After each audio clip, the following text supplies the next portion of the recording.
Everybody here calls me Pistol Pete. I am lead fabricator for R&D. I've been at Fabspeed for 10 years.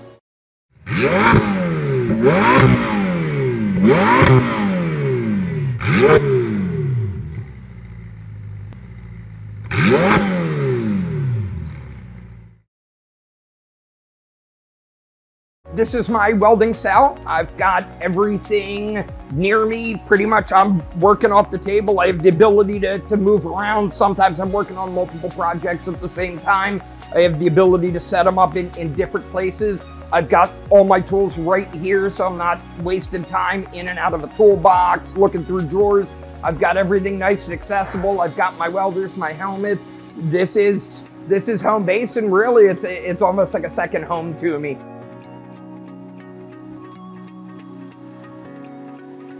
I had done a little bit of welding as an auto tech. I was an auto tech for 15 years, didn't like the industry, got out, wanted to try something new. I had done custom exhaust at some of the shops I worked at and really enjoyed the custom exhaust. So when I got out of the automotive repair industry, I thought making exhaust would be a really fun way to spend my time. So I started Fabspeed and was able to work my way up, coming in from prepping and doing quality control. I practiced welding and learned how to weld, and eventually got good enough to start welding on products and making completed stuff to send out to the customers.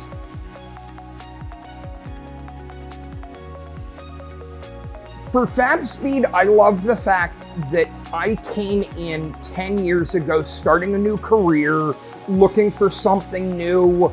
I came in, like I said, I had a little bit of welding experience, but not at the level of Fabspeed and the fabricators.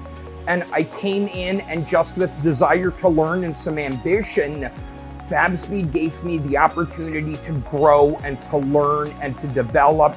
Here, like I said, I came in wanting to learn something new, and 10 years later, I am helping design new products and send this stuff out worldwide to customers across the country and across the world, and stuff that we validated on the dyno. We know we're making power, we know we're making sound, and I have a hand in being able to create that and give the customers this more power and more enjoyment in their driving experience. And for me, that's what keeps me going at the end of the day. Being able to take a car, put it on the dyno stock, see the power that it makes, and then design something for it, put that on, run it on the dyno, and see how much power we've made. Like, these are our horses. We created them. They didn't exist before. There's now 30 more horses, 50 more horses than there were at the beginning of the day. And that's a wonderful feeling.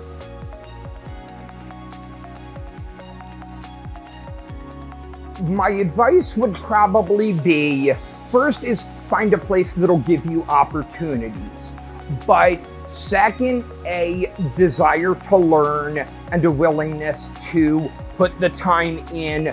Fabrication and welding is a skill. It's not something you read about in a book and you know how to do it. You can learn the theoreticals, but I always describe it to guys that come in and want to learn. It's like throwing a baseball.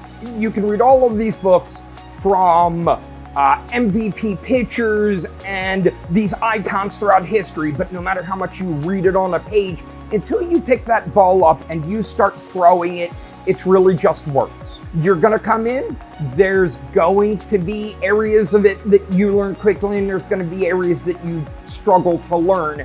And if you really wanna succeed and you really want this, you're gonna have to focus on the things you struggle with and put the time and the work in.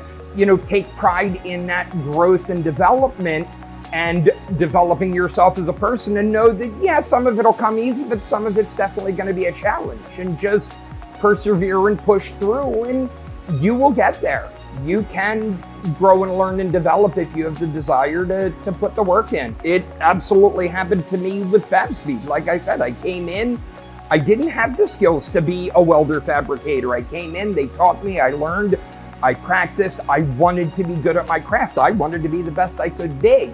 And through that, I was able to grow and evolve myself and develop into the role I'm in now. You also need a place that will give you that opportunity to grow and develop. And for me, Fabspeed has been phenomenal in giving me that ability to be able to be the best version of myself day in and day out.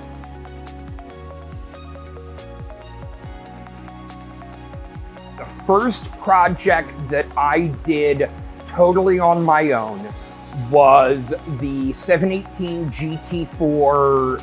We got one into the shop and we designed our 718 GT4 modular headers on it. For me, that was, it was really that feeling of creating something and putting something out there. And I've been into cars since I was 3 years old. So the idea of being able to bolt on a set of headers and see that kind of power gain, for me, that was just a phenomenal feeling.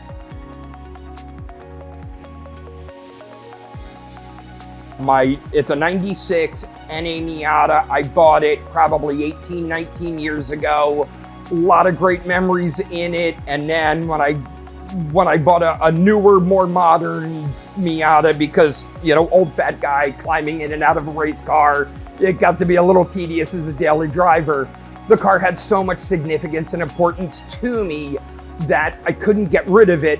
So my wife came up with the idea that we should lift a Miata. So it's now a 3-inch lift, 96 Miata rolling around on 27-inch mutters with 12 inches of ground clearance. And it is definitely a conversation starter.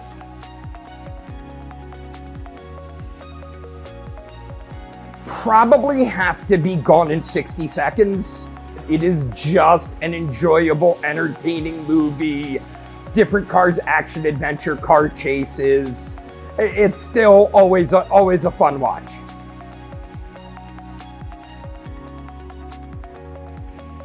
Probably gonna have to be Ferrari F40. I remember being a teenager with a Lamborghini Countach on one wall and the Ferrari F40 on the other.